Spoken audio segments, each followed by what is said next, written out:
চাওক প্ৰথম কথাটো হৈছে শিলাদিত্য হৈছে এজন ৰাজনৈতিক অস্থিৰতা থকা ব্যক্তি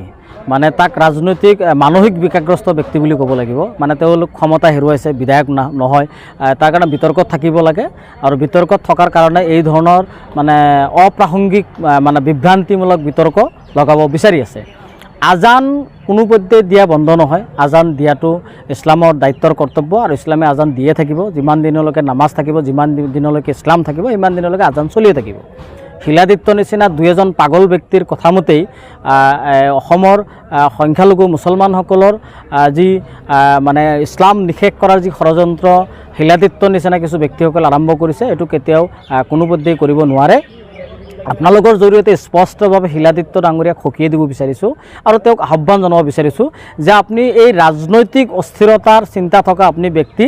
আপুনি এই বস্তুবিলাক পৰিহাৰ কৰক কাৰণ আপোনাৰ নিচিনা কত পণ্ডিত ওলাইছে কিন্তু আজিলৈকে সেই পণ্ডিতবিলাকে কেতিয়াও ইছলামৰ বিৰুদ্ধে গৈ ইছলামক নিষেধ কৰিব পৰা নাই আপুনিও নিষেধ কৰিব নোৱাৰে দ্বিতীয় কথাটো হৈছে যে BTITত চলি থকা উচ্ছেদ অভিযান যে আৰম্ভ কৰিম বুলি ইতিমধ্যে নোটিছ জাৰি কৰিছে আমি প্ৰমোদ বড়ো ডাঙৰীয়াক স্পষ্টভাৱে সকিনি প্ৰদান কৰিছোঁ আৰু আহ্বান জনাব বিচাৰিছোঁ আপুনি এই উচ্ছেদ প্ৰক্ৰিয়াটো বন্ধ কৰক আপুনি নিৰ্বাচনৰ সময়ত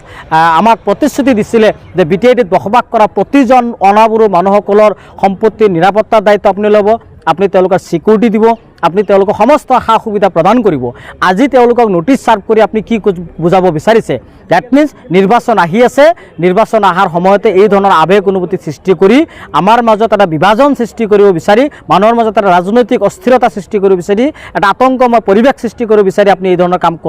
কৰা যেন আমাৰ অনুভৱ হৈছে একেলগে অসমৰ মাননীয় মুখ্যমন্ত্ৰী ডক্টৰ হিমন্ত বিশ্ব শৰ্মালৈ আমাৰ আহ্বান থাকিলে যে আপুনি এই ধৰণৰ নিৰ্যাতন অত্যাচাৰ বন্ধ কৰক আৰু আপুনি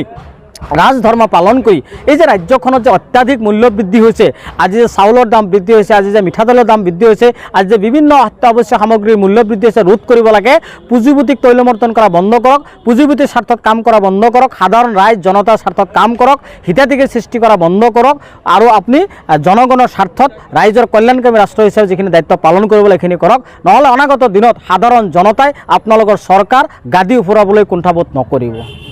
আজানে শব্দ প্ৰদূষণ কৰিছে বুলি এটা মানে মন্তব্য কৰিছে চাওক এইবিলাক কথা হৈছে বিভ্ৰান্তিমূলক কথা উদ্দেশ্য প্ৰণীতভাৱে কথা গতিকে এই ধৰণৰ মানে শব্দ প্ৰয়োগ নকৰাটো ভাল আজান যুগ যুগ ধৰি চলি আহিছে আজান যুগ যুগ ধৰি চলি থাকিব ইছলাম যেতিয়ালৈকে পৃথিৱীত আছে ইছলাম যেতিয়ালৈকে পৃথিৱীত আছে তেতিয়ালৈকে আজান থাকিব এই ধৰণৰ বিভ্ৰান্তিমূলক কাম বা এই ধৰণৰ বিভ্ৰান্তিমূলক মন্তব্য কৰি আমাক কেতিয়াও বিচলিত কৰিব নোৱাৰে আমি শংকৰ আজানৰ মিলনভূমিত আছোঁ সকলোৱে ঐক্য ভাতৃত্ববোধেৰে আছোঁ আৰু এই ধৰণে আমি থাকিব বিচাৰোঁ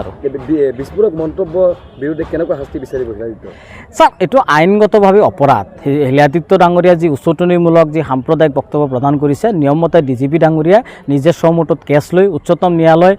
এই ধৰণৰ মানে বক্তব্য প্ৰদান কৰা সকলক হিড স্পীচ হিচাপে ঘোষণা কৰি তেওঁলোকক প্ৰতিবন্ধকতা লগাইছে নিষিদ্ধ কৰিছে তাৰপিছত এই ধৰণৰ মন্তব্য প্ৰদান কৰাটো আচৰিত কথা মুখ্যমন্ত্ৰী ডাঙৰীয়া দায়িত্ব পালন কৰক গৃহ বিভাগে দায়িত্ব পালন কৰক আৰু তেওঁলোকৰ বিৰুদ্ধে কঠোৰ ব্যৱস্থা গ্ৰহণ কৰক